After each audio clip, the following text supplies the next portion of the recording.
దేవుని వాక్యము ఎంత దగ్గరగా, ఎంత లోతుగా, ఎంత జాగ్రత్తగా మనం పరిశీలిస్తే అంత అమూల్యమైన వాక్య సత్యాలు, అంత అమూల్యమైన మర్మాలు దేవుని గ్రంథంలో దాచబడి ఉన్నాయి. అందుకే ఒక దైవజనుడు ఏమంటాడంటే, సముద్రము ఒడ్డున మనకి రాళ్ళు దొరుకుతాయి, కానీ సముద్రపు లోతుకు వెళ్తే ఏం దొరుకుతాయండి? ముత్యాలు దొరుకుతాయి. దేవుని వాక్యాన్ని కొంతమంది అలా పైపైన చదివేస్తూ ఉంటారంట. అది ఎలాగంటే సముద్రపు ఒడ్డులాగా అనమాట.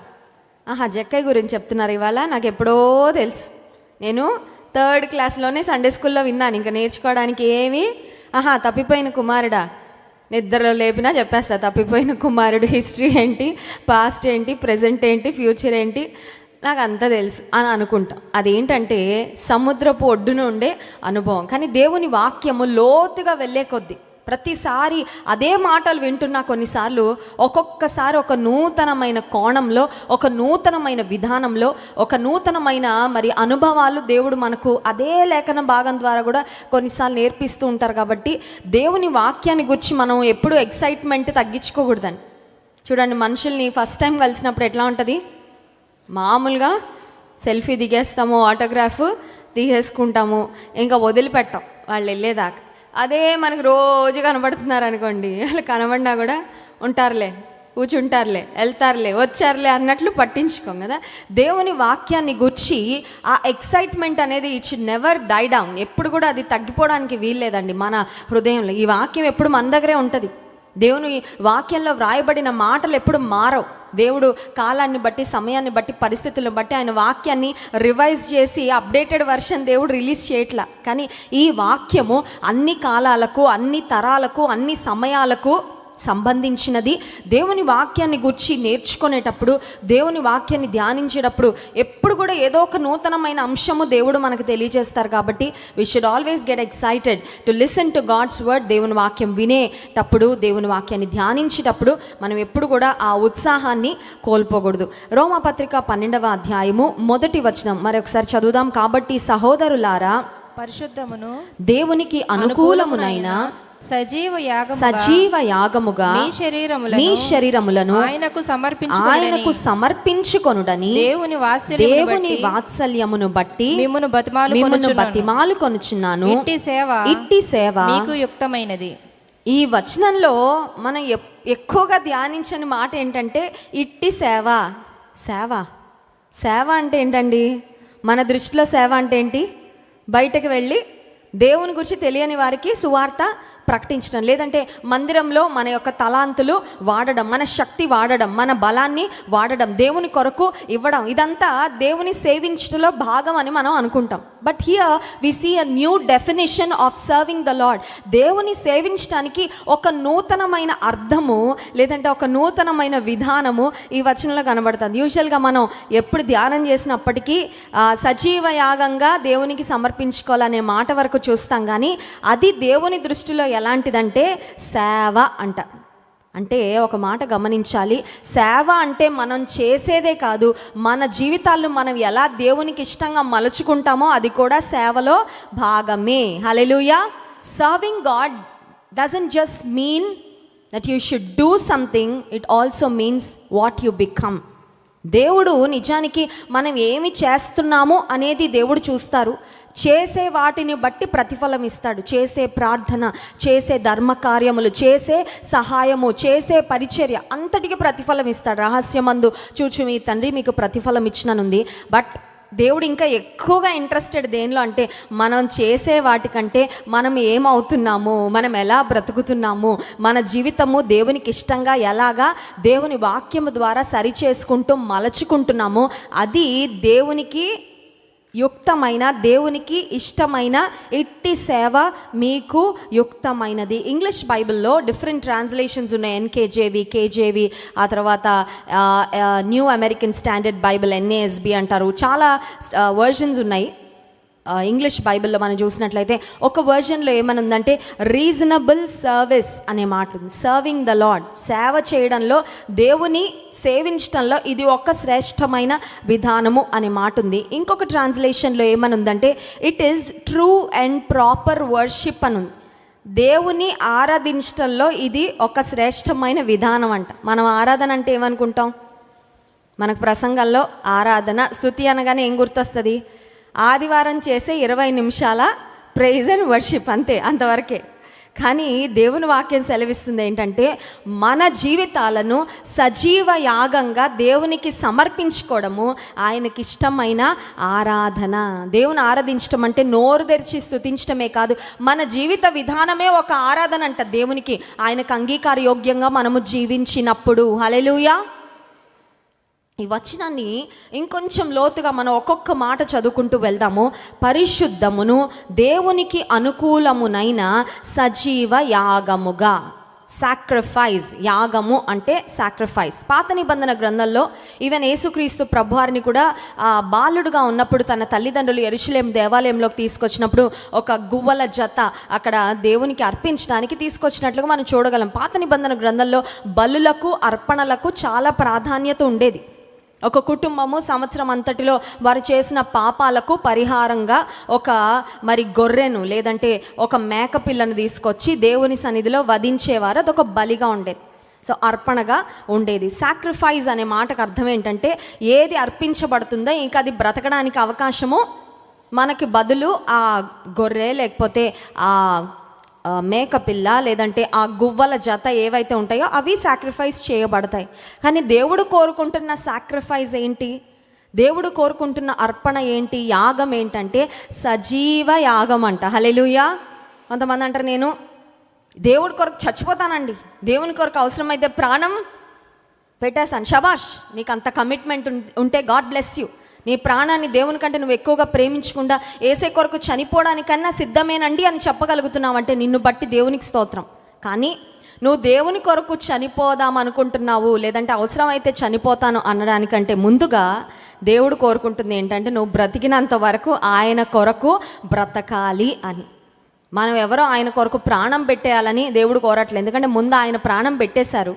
కొంతమందికే ఉంటుంది ఆ ప్రివిలేజ్ ఏంటంటే మార్టర్స్ అంటే హతసాక్షులుగా దేవుని కొరకు చనిపోవడానికి ఆ గుంపు కొంతమంది సెలెక్టెడ్ పీపుల్ ఉంటారండి. రిజర్వేషన్ అంటారు కదా, రిజర్వేషన్ అంటారా?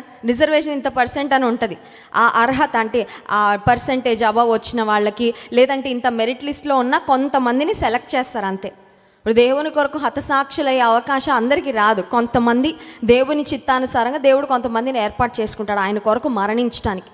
వారికి పరలోకంలో కూడా చాలా శ్రేష్టమైన బహుమానాలు, చాలా శ్రేష్టమైన స్థానం వారికి ఉంటుంది. ఎందుకంటే వారు తమ ప్రాణాలను దేవుని కొరకు అర్పించారు కాబట్టి. కానీ ఇక్కడ వ్రాయబడిన మాట దేవుని దృష్టిలో యుక్తమైన సేవ ఏంటంటే సజీవ యాగముగా సమర్పించుకోవడం. అంటే ఈ సమర్పణ ఒక రోజుకు సంబంధించినది కాదు, ఒక నెలకు సంబంధించినది కాదు.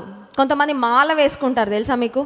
మాల అనగానే ఒక డిఫరెంట్ కలర్డ్ క్లోత్స్. ఆ మాల వేసుకున్న అన్ని రోజులు వాళ్ళకి కొన్ని నియమ నిబంధనలు నిష్టలు ఉంటాయి కదా. నాన్ వెజ్ తినరు, లేదంటే స్త్రీని ముట్టుకోరు, తర్వాత తాగుడు జోలికి వెళ్ళరు. ఇంకేముంటాయి నాకు అంత డీటెయిల్గా తెలియదు కానీ but I know they have some restrictions కదా. వాళ్ళు కొన్ని రెస్ట్రిక్షన్స్ పెట్టుకుంటారు. ఈ మధ్య కాలంలో యేసుమాల అని కూడా మొదలుపెట్టారంట కొంతమంది. అన్య సాంప్రదాయాలు, అన్య ఆచారాలన్నీ కూడా విశ్వాస విధానాల్లోకి, విశ్వాస పద్ధతిలో కొంతమంది తెచ్చేస్తున్నారు. అవి దేవుడు ఎప్పుడు కూడా హర్షించడు, దేవుడు ఎన్నడూ ప్రోత్సహించడు. మరి దేవుడు కోరుకుంటున్నది ఏంటి? ఒక మాల ధరించుకున్న వాళ్ళు ఒక 30 దినాలు, ఒక 40 దినాలు నిష్టగా ఫాలో అయిపోయి ఆ తర్వాత 30 రోజులు 40 రోజులు తాగనిదంతా ఆ 40వ రోజు అవగానే ఇంకా ఆ హ్యాంగ్ ఓవర్ ఇంకా 24-48 గంటలు ఉంటుంది. ఎవరిని పట్టించుకోడు, అలా పడిపోయి ఉంటాడు. ఎందుకంటే 40 రోజులు ఆపుకున్నాడు కదా, అదంతా ఒక్కసారిగా ఎక్స్పీరియన్స్ చేసేయాలనే తాపత్రయం అన్నమాట. అదా దేవుడు కోరుకుంటుంది. సజీవ యాగముగా మనము ఆయనకు సమర్పించుకోవాలి. సజీవ యాగము అంటే ఏంటంటే 24/7, 24 గంటలు, వారంలో 7 రోజులు, నెలలో ఉండే 29 దినాలు అయితే 29 దినాలు, లీప్ ఇయర్లో ఫిబ్రవరిలో 28 దినాలు అయితే 28 దినాలు, 30 దినాలు అయితే 30 దినాలు, 31 దినాలు అయితే 31 దినాలు, సంవత్సరంలో ఉన్న ప్రతి ఒక్క రోజు సజీవ యాగముగా ఆయనకు సమర్పించుకోవాలి అని దేవుడు కోరుకుంటున్నాడు. అంటే అర్థం ఏంటంటే దేవుడు మనకి, God doesn't want to give us a day off. Off అంటే ఎంతమందికి ఇష్టం అండి? సెలవు అంటే చాలా ఇష్టం కదా. ఎందుకంటే సెలవు దినం ఫస్ట్ మనకి నచ్చేది ఏంటంటే మనల్ని ఎవ్వరూ నిద్ర లేపకుండా ఉంటే బాగుండు అనుకుంటాం. 11 దాకా కొంతమంది సెలవు రోజు 12ంటికి లేచి 5ంటికి లేచినట్టు ఫీల్ అవుతారు. చాలా త్వరగా ఆఫ్ కదా. ఆఫ్ అనగానే వంట చేయాల్సిన పని లేదు, ఉదయాన్నే లేవాల్సిన పని, డ్యూటీకి వెళ్ళాల్సిన పని లేదు, స్కూల్కి వెళ్ళాల్సిన పని, కాలేజీకి వెళ్ళాల్సిన. But in following the Lord, యేసును వెంబడించడంలో God doesn't want us to take a day off. ఒక్కరోజు కూడా ఆయన విడిచిపెట్టేసి ప్రభా ఈరోజు నాకు ఇష్టానుసారంగా లోకానుసారంగా పాపల్లో బ్రతికేస్తాను అని నువ్వు ఆయనను విడిచిపెట్టి వెళ్దాం, ఒక్కరోజు కూడా ఆయనకి ఇష్టం లేదు. సజీవ యాగముగా మనల్ని మనము ఆయనకు సమర్పించుకోవాలి అని దేవుడు. సజీవ యాగంగా ఏం సమర్పించుకోవాలి చూడండి. అదే వచనంలో 12వ అధ్యాయం 1వ వచనము 2వ లైన్, సజీవ యాగముగా మీ శరీరములను, చెప్పండి ఈ మాట, మీ శరీరములను. కొంతమంది అనుకుంటారు దేవుడు ఆత్మ అయి ఉన్నాడు కాబట్టి నా ఆత్మ దేవునితో కనెక్ట్ అయితే చాలు, నా శరీరం ఎలా పోయినా పర్వాలేదు అని. కానీ వాక్యం అలా చెప్పట్లేదండి. సజీవ యాగంగా ఏం సమర్పించుకోవాలంట? మన శరీరములను సమర్పించుకోవాలి. 1 కొరింథీ పత్రిక 6వ అధ్యాయము 19-20 వచనాలు చూడండి. 1 కొరింథీ పత్రిక 6వ అధ్యాయము 19-20 వచనాలు. మీ దేహము దేవుని వలన మీకు అనుగ్రహింపబడి మీలో ఉన్న పరిశుద్ధాత్మకు ఆలయమై ఉన్నదని మీరు ఎరుగరా? మీరు మీ సొత్తు కారు, మీరు విలువ పెట్టి కొనబడిన వారు గనుక మీ దేహముతో దేవుని మహిమపరచాలంట. దేనితో? దేహముతో దేవుని glorify God with your bodies అనే మాట ఉంటుంది. నా స్వరంతోనే నేను గణపరుస్తానండి, నా దేహంతో మాత్రం నేను గణపరచలేను. నీ దేహం అంతటితో దేవుని మహిమపరచాలి, మన దేహములతో దేవుని మహిమపరచాలి. ఎందుకు అంటే మనల్ని తన సొంతం చేసుకోవడానికి విలువ పెట్టి దేవుడు మనల్ని కొన్నాడంట. ఒక వస్తువు మనం డబ్బు పెట్టి కొన్న తర్వాత ఆ డబ్బు పక్కింటి వాళ్ళకు ఉపయోగపడాలని కోరుకుంటామా, మనకు ఉపయోగపడాలని కోరుకుంటామా? మనకు ఉపయోగపడాలి, అంతే కదండి. ఒకవేళ పక్కింటి వాళ్ళు ఎవరైనా ఒక 5 నిమిషాలకి ఇవ్వండి మీ వస్తువు వాడుకొని ఇస్తామని అడిగి తీసుకెళ్ళి వాళ్ళ ఇంట్లో రోజులు పెట్టుకుంటే, ఇవ్వకపోతుంటే ఏం చేస్తామంటే గొడవ పెట్టుకుంటాం కదా. కొనుక్కున్నది నేను, డబ్బు ఖర్చు పెట్టింది నేను, నాకు ఉపయోగపడాలని కొనుక్కున్న, ఏదో సహాయానికి అడిగారని కాసేపటికి ఇచ్చాను కానీ మీ దగ్గర ఉంచుకొని మీ కొరకు వాడుకొని దాన్ని పాడు చేస్తే ఎట్లా అండి? యేసయ్య తన స్వరక్తం ఇచ్చి మనల్ని కొనుక్కున్నాడు. ఎందుకు?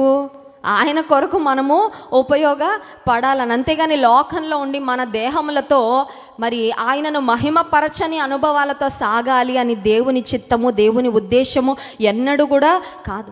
ఈ దేహముతో దేవుని ఎందుకు మహిమపరచాలంటే ఈ దేహము దేవుని ఆలయం. ఎప్పుడు మర్చిపోకూడదండి. మన దేహాన్ని చూసినప్పుడు మనకి చాలా ఆలోచనలు రావచ్చు. ఇంతకుముందు ఈ దేహం చాలా అందంగా ఉండేది, ఇప్పుడు ఇలా తయారైపోయింది. ఇంతకుముందు ఈ దేహానికి ఏ మచ్చలు ఏమీ ఉండేవి కాదు, ఇప్పుడు అన్నీ వచ్చేసాయి.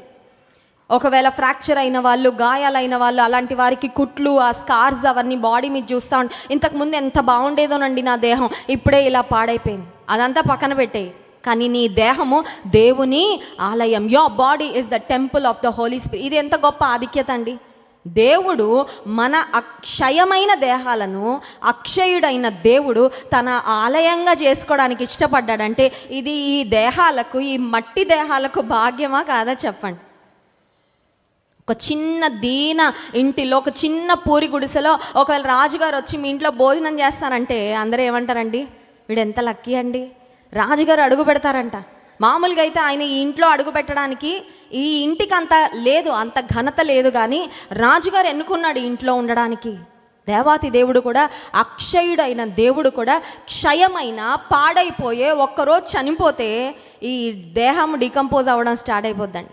బ్రతికున్నప్పుడు ఎన్ని పర్ఫ్యూమ్స్ కొట్టుకొని మనం అలా వెళ్తుంటే అందరూ ఆహా ఎంత మంచి సువాసన అని మనల్ని చూసేలాగా మన బాడీస్ మంచి పర్ఫ్యూమ్ స్మెల్ వచ్చేటట్లు బ్రతికినా చనిపోయిన తర్వాత ఐస్ బాక్స్లో తీసిన తర్వాత ఈ బాడీ డీకంపోజ్ అవుతూ ఉంటే ఎంత ప్రేమించిన కుటుంబీకులైనా ఆ దేహాన్ని ఇంట్లో పెట్టుకోలేరు, ఎందుకంటే వాళ్ళు భరించలేరు కాబట్టి.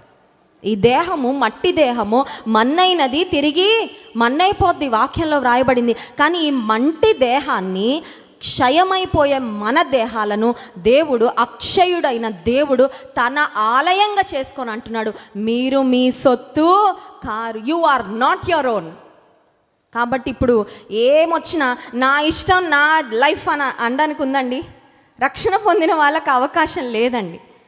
చూడండి, కొన్నిసార్లు కొంతమందిని ఎవరైనా వెళ్ళి అలా చేయకరా, అలా ఉండకరా అంటే సింపుల్గా ఒక మాట చెప్తారు, నా ఇష్టం, నా జీవితం, నీ పన్ను చూసుకో అంటారు. కానీ దేవుని దగ్గరకు వచ్చేసరికి దేవుడు మనల్ని నువ్వు ఇలా ఉండాలి, నువ్వు ఇలా బ్రతకాలి అని దేవుడు మనతో మాట్లాడుతూ ఉండగా రక్షణ పొందిన ఏ విశ్వాసి కూడా నా ఇష్టం అని చెప్పడానికి లేదు. ఎందుకు?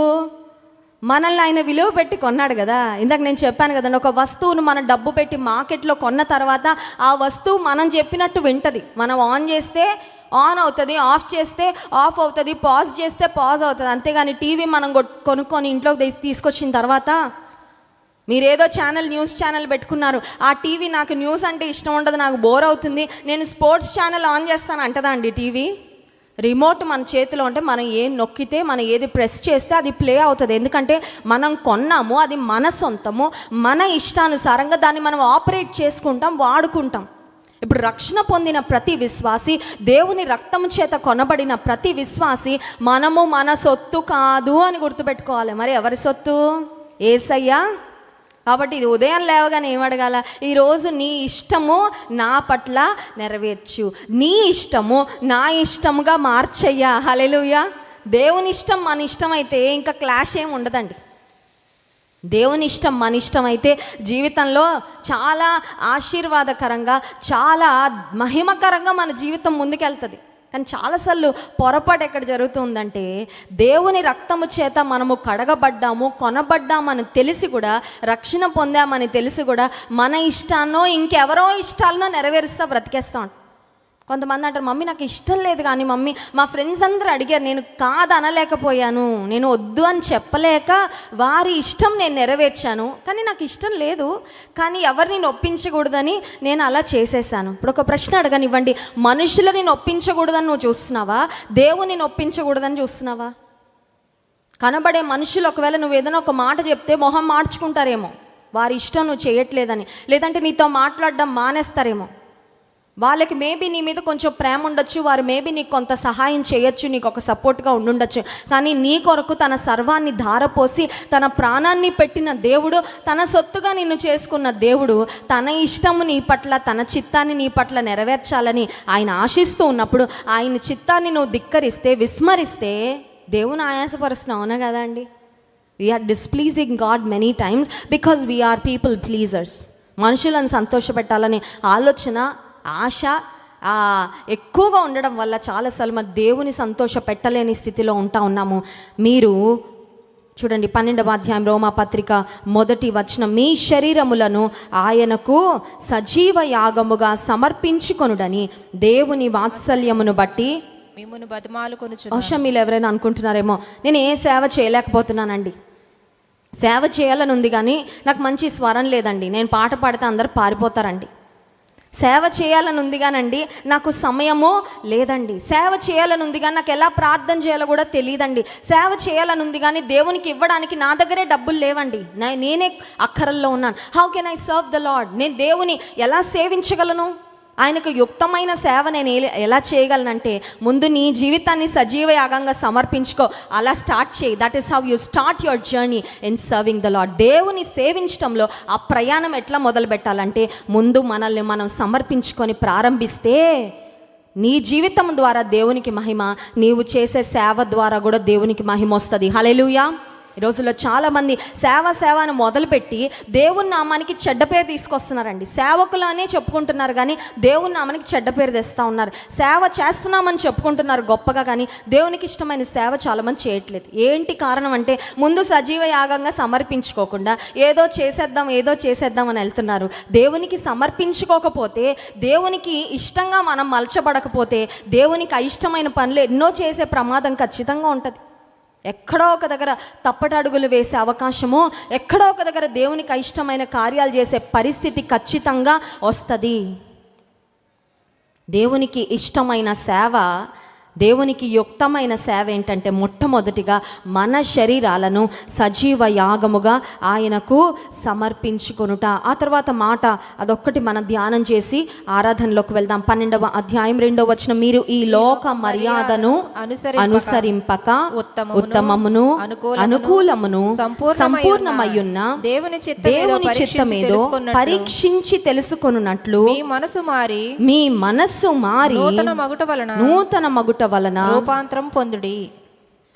మన దగ్గరున్నవే రెండింటిని గూర్చి ఈ 2 వచనాల్లో వ్రాయబడ్డాయండి. ఒకటి మన దేహము, మొదటి వచనంలో చూసాం కదా, మీ దేహం మీ శరీరములు అని. శరీరం అంటే దేహం. సో మొదటి వచనంలో మన దగ్గర ఉన్నది, మనం ఇవ్వగలిగింది, మనం చేయగలిగినది, మన స్వాధీనంలో ఉన్నది మన బాడీ మన కంట్రోల్లోనే ఉంటుంది, ఇంకెవరి కంట్రోల్లో. రెండవదిగా 2వ వచనంలో మన దగ్గర ఉన్నది కానీ దేవునికి అవసరమైనది, దేవునికి మహిమ రావాలంటే మన ద్వారా మన దగ్గర ఉన్న మరొక అవయవాన్ని గూర్చి 2వ వచనంలో వ్రాయబడింది. ఆ 2వ వచనంలో వ్రాయబడిన అవయవం ఏంటంటే మీ మనస్సు. మన దగ్గర ఉందా, ఇంకెవరి దగ్గర ఉందా? కొంతమంది మనసులు గల్లంత అయిపోయాడు. నేను సినిమాలు చూడను, సినిమా టైటిల్ కూడా నేను యూజువల్గా గుర్తు కూడా పెట్టుకోను. సడన్గా న్యూస్ చూస్తున్నప్పుడు అట్లా ఏమైనా వచ్చినా కూడా, కానీ ఎప్పుడో చూసినట్టు గుర్తు, గుండె జారి గల్లంత అయిందని ఏదో వచ్చింది, సంథింగ్ వచ్చిందా ఎప్పుడో, I think very old title వచ్చింది ఒకసారి. ఇట్లా మనసు అంటే ఏమైపోయిందంట, ఎక్కడ గల్లంత అయిందో మరి, సముద్రంలో గల్లంత అయిందో, గోదావరిలోకి వెళ్ళిపోయిందో, మురికి కాలువలోకి వెళ్ళిపోయిందో తెలియదు. మన మనసు ఎక్కడ ఉంటుందండి? మన దగ్గరే ఉంటుంది. ఇప్పుడు దేవుడు అంటున్నాడు, నీ మనస్సు మారాలి. శరీరం ఏమో సమర్పించుకోవాలి, మనసేమో your body has to be sacrificed, దేవునికి సమర్పించుకోవాలి. ఇంకొక మాట మొదటి వచనంలో సమర్పించుకొనుట అనే మాట ఉంది కదా. సమర్పించుకోవడం అని ఎప్పుడు అంటారంటే అందులో కొంచెం త్యాగం ఇన్వాల్వ్ అయినప్పుడే సమర్పణ అనే మాట మాట్లాడతారండి. నేను సమర్పించుకున్నానండి అంటే ఏంటి? నాకు ఇష్టం లేనిది అక్కడ తీసి పడేశాను, దాని సమర్పణ అంటారా? అనరు. నాకు ఇష్టమైనది, కొన్నిసార్లు నేను విడిచిపెట్టడానికి కష్టమైనది, నేను చేయడానికి కొంచెం కష్టమైనది, కానీ నేను చేశాను ప్రభు కొరకు, దాన్ని ఏమంటారంటే సమర్పణ అంటారు. ఇప్పుడు దేవునికి మన శరీరాలను సజీవ యాగంగా ఏం చేయాలంట? సమర్పించుకోవడం చిన్న విషయం కాదండి. కొంతమంది సమర్పణ అంటే ఏముందండి అనుకుంటారు. సమర్పించుకున్న వాళ్ళకి తెలుసు the cost of sacrificing oneself. సమర్పించుకోవాలంటే వెల చెల్లించాలి. It's not free, it's not cheap. నువ్వు ఏదన్నా పని దేవుని కొరకు చేయాలని, నీ దేహాన్ని దేవునికి మహిమార్థంగా నువ్వు వాడాలని నువ్వు సమర్పించుకున్నాక there is a price that you have to pay. నువ్వు చెల్లించాల్సిన వెల ఉంది, తెలుసా? వెల ఉంది. నిన్ను నువ్వు నియంత్రించుకునే సందర్భాలు ఎన్నో వస్తాయి. పక్కన వాళ్ళు ఎంతోమంది నిన్ను ప్రోత్సహిస్తూ ఉంటారు కొన్నిసార్లు, అలాంటప్పుడు నువ్వు ఆగాలే. నో, నేను రక్షణ పొందిన తర్వాత అఫ్కోర్స్ చిన్నప్పటి నుంచి కూడా మేము ఎప్పుడు సినిమాలు చూడలేదు, మా ఇంట్లో టీవీ కూడా లేదు. మా నాన్నగారు సినిమా పేపర్ వస్తే, ఈనాడు పేపర్ వచ్చేటప్పుడు మా ఇంటికి సినిమాను ఏదో ఒక పేజ్ ఉండేది, వసుంధరాన సంథింగ్, దాని వెనకాలనుకుంటా. మా నాన్నగారు అది రాగానే చింపేసి డస్ట్బిన్లో పడేసేవారు. ఎందుకంటే మా చిన్న పిల్లల కళ్ళల్లో కూడా ఆ వ్యర్థమైన దృశ్యాలు పడకూడదు అనేది మా నాన్నగారి పట్టుదల. చాలా ఖచ్చితమైన దైవజనుడు. నా తండ్రిని బట్టి నేను దేవుని ఎప్పుడు స్తుతిస్తూ ఉంటాను.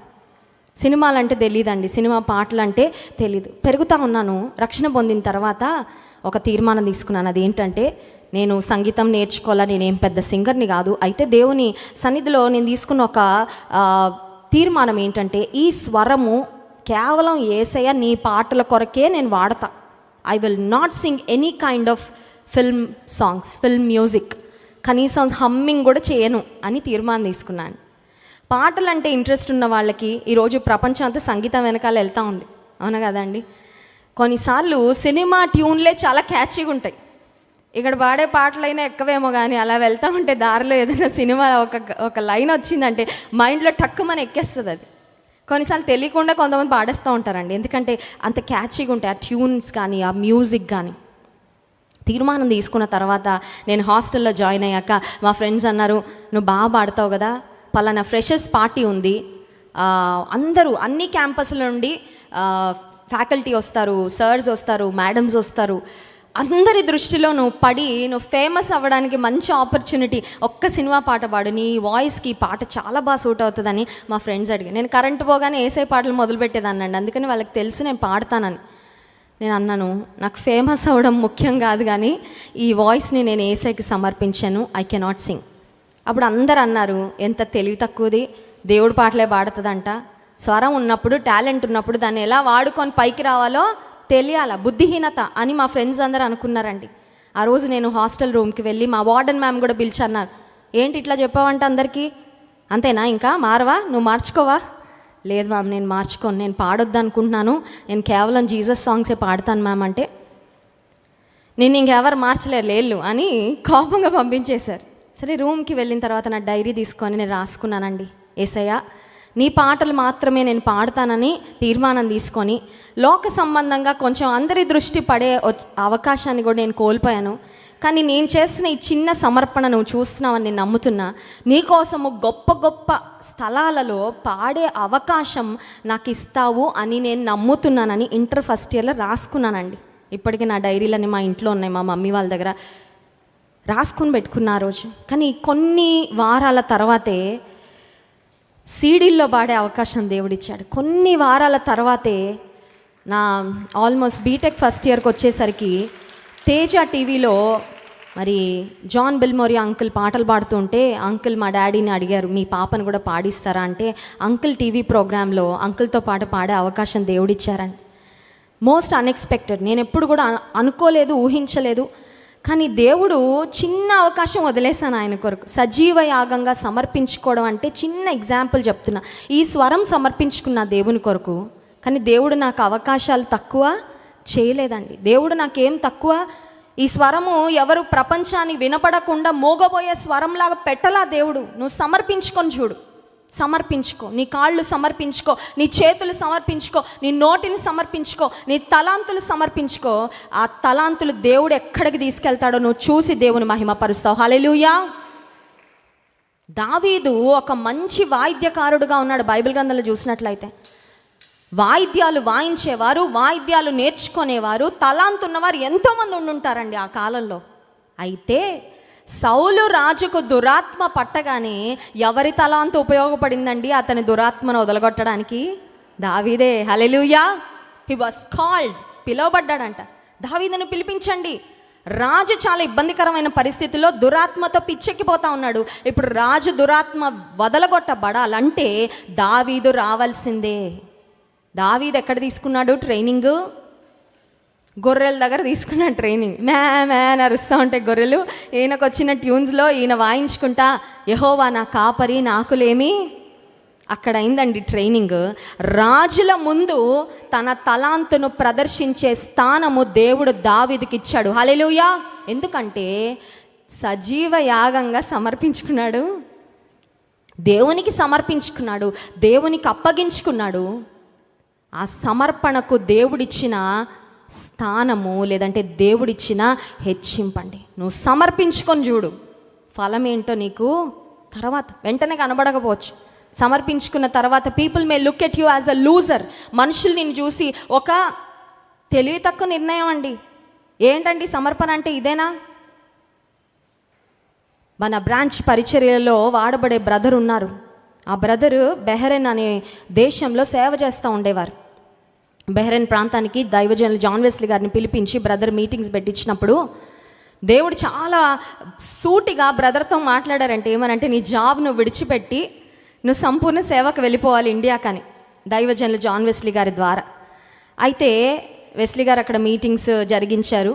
మళ్ళీ భారతదేశం వచ్చేసాక దేవుడు మాట్లాడిన ఆ మాటకు బ్రదర్ విధేయత చూపించి జాబ్ రిజైన్ చేసి ఇండియా వచ్చేసారు బెహ్రెన్ నుండి. వచ్చిన తర్వాత ఇప్పటికీ వాళ్ళ ఫ్రెండ్స్ ఫోన్ చేసి అంటారంట, అప్పుడు ఒక సేవకుడిని పిలిపించావు కదా, ఆయన వల్లే నువ్వు ఉద్యోగం వదిలేసావు, లేకపోతే నువ్వు ఇక్కడే ఉండి ఎంత బాగా ఉద్యోగం చేసేవాడు అని ఇప్పటికీ అంటారు సిస్టర్ నన్ను. కానీ అక్కడ వదలడం వల్ల నేను ఏం వదిలానో కానీ ఇప్పుడు దేవుని సేవలో నేను ఎంతో ఉన్నతమైన కృప పొందుకున్నానని బ్రదర్ సాక్ష్యం ఇచ్చారండి. హల్లెలూయా. సమర్పణలో you have to pay a price. చెల్లించాలా, కష్టంగా ఉంటుంది, ఇబ్బందిగా, నీ తోటి వారు చాలా ఉన్నత స్థితికి వెళ్ళినట్లు అనిపించినప్పుడు నీకు బాధ కలుగుతుంది. నాకు ఈ రోజు ఖర్చులకే సరిగ్గా డబ్బులు లేవు, కానీ మా ఫ్రెండ్స్ అందరికీ నెలకి లక్షల జీతం వస్తుంది, మరి నేను సమర్పించుకున్నాను అని అనిపించే సందర్భాలు, పరిస్థితులు వస్తాయి సమర్పణలో భాగంగా. కానీ సమర్పించుకుంటే దేవుడు, ఆయనకు మహిమండి. సమర్పణ ద్వారా దేవునికి మహిమ. హల్లెలూయా. సమర్పణ ద్వారా. ఇప్పుడు నేను దేవుని కొరకు సమర్పించుకోవాలంటే నాకు ఒక ఇన్స్పిరేషన్ ఉండాలిగా. మన ఇన్స్పిరేషన్ యేసయ్యే. హల్లెలూయా. దేవుడు తన్ను తాను మన కొరకు అర్పించుకున్నాడండి. దేవుడు మన కొరకు సమర్పించుకున్న దాని ఎదుట మనం ఆయన కొరకు సమర్పించుకునేది ఎంత చెప్పాలి? చిన్నదేదో దేవుని కొరకు సమర్పించుకొని నేను చాలా గొప్ప సమర్పణ చేసుకున్నామండి అని ఫీల్ అవుతాం మనం. కానీ దేవుడు మన కొరకు తన్ను తాను ఎలా అప్పగించుకున్నాడో, సర్వాన్ని ఎలా ధారపోసాడో, ఆయన చూపిన ప్రేమ, ఆయన మన కొరకు ధారపోసిన దానిని మనం ఒక్కసారి ఆ సైజు చూస్తే, పరిమాణం చూస్తే, మనం చేసుకునే సమర్పణలు చాలా నథింగ్ అండి, నథింగ్. సమర్పణ జీవితము ద్వారా దేవునికి, శరీరాన్ని సమర్పించుకోవడం ద్వారా దేవునికి, మట్టి దేహాలే వేస్ట్, ఇవి ఈ బాడీ వేస్ట్ అండి, అవునా కదా? ఎంత గొప్ప వ్యక్తన అవనివ్వండి, మినిస్టర్ అవనివ్వండి, ప్రెసిడెంట్ అవనివ్వండి, ఒక పాప్ సింగర్ అవనివ్వండి, ప్రపంచంలో ఆయనకు మిలియన్స్ ఆఫ్ ఫ్యాన్స్, ఫాలోవర్స్ ఉండే వ్యక్తి అవనివ్వండి, చనిపోగానే ఏమంటారండి? బాడీ అంటారు, అంతేనా? పార్థివ దేహం అంటారు అనుకుంటా తెలుగులో, ఇఫ్ ఐఎమ్ నాట్ రాంగ్. ఫలానా రాజరాజా మార్తాండ, సనాతల, తలాతల, మహాతల, వాళ్ళకి టైటిల్స్, ఎన్ని బిరుదులున్నా చనిపోగానే ఏమంటారండి? అవి ఏమన్నా అంటారండి? ఏమనరు. ఫలానా వ్యక్తి యొక్క పార్థివ దేహం, అంతే. ఈ కట్టెకి ఫైనల్ స్టేజ్ అదేనండి. దేవుడు పెట్టిన ఊపిరి, ప్రాణం లేకపోతే ఈ దేహానికి ఇంకేమీ లేదు. ఈ దేహాన్నే, ఈ మట్టి దేహాన్నే దేవుడు అంటున్నాడు, నా కొరకు మీ శరీరములను సజీవ యాగముగా సమర్పించుకోండి, అది సేవ అంట. హల్లెలూయా. So today we have seen a new definition of worshiping the Lord and a new definition of serving God. సేవ అంటే మనం ఏం చేస్తామో అదే కాదు, మనం ఏమవుతామో అది కూడా దేవునికి సేవే. ఇది యుక్తమైన, ఈ సేవ యుక్తమైనది. మీ మనసు మారాలి. దేహాన్ని సమర్పించుకోవాలంటే ఫస్ట్ వర్డ్స్కి సెకండ్ వర్డ్స్కి చాలా దగ్గర కనెక్షన్ ఉంటుందండి. దేహాన్ని సమర్పించుకోవాలంటే మనసు మారకపోతే అవదు. మోటారు, మెషిన్ పాడైంది అనుకోండి, వాహనానికి వెళ్తుందండి వాహనం ముందుకి. ఇప్పుడు దేహం అంతా ఒక బోట్ లేదంటే ఒక పెద్ద షిప్ అనుకుంటే, మోటార్ పాడైంది అనుకోండి, వెళ్తుందా ముందుకి? అద్భుతం, బ్రహ్మాండమైన షిప్ అండి, మోటార్ పాడైందండి, ఇంకా ఇది ముందుకి. దేహం సమర్పించుకున్నాం, మనసు సిద్ధపడకపోతే మనసు ముందుకి వెళ్ళదండి. ఈ మనసు అంటది, ఉండు, ఎక్కడికి వెళ్తావు, ఏం చేస్తావు, ఉండు, ఊరుకో. ఈ మనసు ఏమవ్వాలంటే మనసు మారి రూపాంతరము చెందాలి. దేవుని సన్నిధికి వచ్చిన ప్రతిసారి I believe our mind is transformed. నా మట్టుకు నేనైతే అక్కడ కూర్చొని జాన్ వెస్లీ గారు వాక్యం అందించిన, ఆత్మీయ తండ్రి గారు వాక్యం అందించిన, నా మనసు నూతన పరుచుకుంటా ఉంటాను ఎప్పటికప్పుడు. నేను, దేవా నీకు ఆయాసకరమైన అనుభవాలు ఏమున్నాయి, నేను విడిచిపెడుతున్నానయ్యా. దేవా నన్ను నూతనపరచు, నీ పట్ల నాకున్న ప్రేమను నూతనపరచు, నీ కోసమైన ప్యాషన్ నూతనపరచయ్యా, నూతన శక్తి ఇవ్వయ్యా. I ask God for new things, కొత్తవి, నూతనత్వం ఇవ్వు ప్రభువా. పాత విశ్వాసుల, బూజు పట్టిపోయిన విశ్వాసులు నేను ఉండాలనుకోట్లా.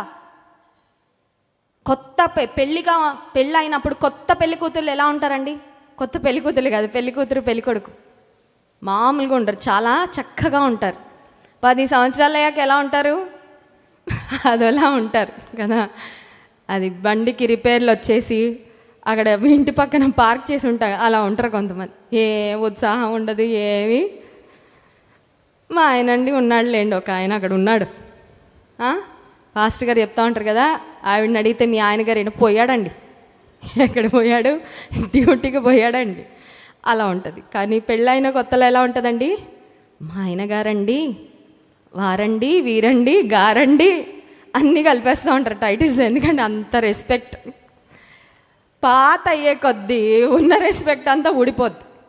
దేవుని విషయంలో అలా అవ్వడానికి వీలు ఎప్పటికీ ఎప్పటికప్పుడు దేవుని మీద ఉన్న మన గౌరవం, దేవుని మీద మనకున్న ఆరాధ్య భావం, దేవుడంటే మనకున్న విశ్వాసము, దేవుడంటే మనకున్న పట్టుదల అది ఎప్పటికప్పుడు రెన్యూ అయిపోతానే ఉండాలండి. హల్లెలూయా. అలా రెన్యూ అవ్వాలంటే, నూతన పరచబడాలంటే ఫస్ట్ ఎక్కడ మారాలా? మనసు మారాల. ఒక్క మాట నేను చదివించి ముగిస్తాను. 1 పేతురు పత్రిక 1వ అధ్యాయం 13వ వచనం. 1 పేతురు పత్రిక 1వ అధ్యాయము 13వ వచనం. కాబట్టి మీ మనస్సు అను నడుము కట్టుకొని నిబ్బరమైన బుద్ధి గలవారై యేసుక్రీస్తు ప్రత్యక్షమైనప్పుడు మీకు తేబడు కృప విషయమై సంపూర్ణ నిరీక్షణ కలిగి ఉండు. చాలండి. మనస్సు అను నడుము. ఏదైనా పని చేయడానికి నడుము కడతారు. ఎందుకంటే నడుము స్ట్రాంగ్గా ఉంటే ఏదో ఒకటి చేసేయాలి, ఒక పట్టుదల అన్నమాట, ప్రిపరేషన్. ఇప్పుడు దేవుని కొరకు ముందుకు సాగాలంటే, సజీవ యాగముగా ఆయనకు సమర్పించుకొని దేవునికి మహిమకరంగా జీవించాలంటే కట్టాలంట. ఏం కట్టాలి? మనసును నడుము. Prepare your mind. మనసును సిద్ధపరచుకోవాలి. ఎలా సిద్ధపరచుకోగలం? దేవుని సన్నిధికి వచ్చినప్పుడల్లా, దేవుని మాటలు వింటున్నప్పుడల్లా నీ మనసు సిద్ధపరచుకో. నీ మనసులో దేవునికి ఇష్టమైన తలంపులు, అనుభవాలు, పద్ధతులు, విధానాలు, ట్రెండ్స్ ఏమైనా ఎంటర్ అయింటే వాటన్నిటినీ పక్కకు దోసే. Renew your mind. నీ మనస్సును నడుము కట్టుకొని దేవుని కొరకు సాగాల. అట్టి కృప దేవుడు మనకు అనుగ్రహించును గాక. ఆమెన్. కళ్ళు మూసుకోండి, ప్రార్థన చేసుకుందాం. ఉదయకాల సమయంలో దేవునికి యుక్తమైన సేవ, దేవునికి ఇష్టమైన సేవ ఏంటో దేవుడు తన వాక్యము ద్వారా, లేఖనముల ద్వారా మనకు జ్ఞాపకం చేసి ఉండగా, ప్రభువా మనస్సును నడుము కట్టుకొని సజీవ యాగముగా నీకు సమర్పించుకుంటున్నా ప్రభా. నేను ఒకసారి చెప్దామా? దేవునికి సమర్పించుకొని ఎన్ని రోజులైంది? సజీవ యాగముగా మనలను మనం సమర్పించుకోవాలని దేవుడు కోరుతున్నాడు. మీరు మీ సొత్తు కారు, విలువ పెట్టి కొనబడిన వారు, మీ దేహములతో దేవుని మహిమపరచుడి అని దేవుని వాక్యం సెలవిస్తూ, నూతన కార్యాలు మనం చూడాలంటే, నూతన విధానాల్లో దేవుని కొరకు ముందుకు సాగాలంటే సమర్పణ అవసరం. మా జీవితాలు నూతన పరచబడాలని, నీ నూతన కార్యాలు మా జీవితాలలో మేము చూడాలని ఆశపడుతున్నాం ప్రభా. పాత అనుభవాలు, పాత పద్ధతులు, లోకానుసారమైన పద్ధతులు, ఆలోచన ధోరణి, లోక ప్రభావం నుండి మమ్మల్ని విడిపించండి. ఇక్కడున్న ప్రతి ఒక్కరిని నూతన పరచండి. సజీవ యాగముగా మమ్మల్ని మేము నీకు సమర్పించుకుంటున్నాం ప్రభా. ఈ దేహముల ద్వారా, ఈ మట్టి దేహముల ద్వారా మీరు మహిమను పొందండి. నీ మహిమైశ్వర్యము మా జీవితాల్లో, మా బ్రతుకుల్లో నాయనా మీరు నింపి నీ మహిమ కొరకు వాడుకోనండి. మిమ్మల్ని స్తుతించి ఆరాధించబోతుండగా ఆరాధన ఆత్మతో మమ్మల్ని నింపుమని యేసు నామములో ప్రార్థిస్తున్నాము తండ్రి. ఆమేన్.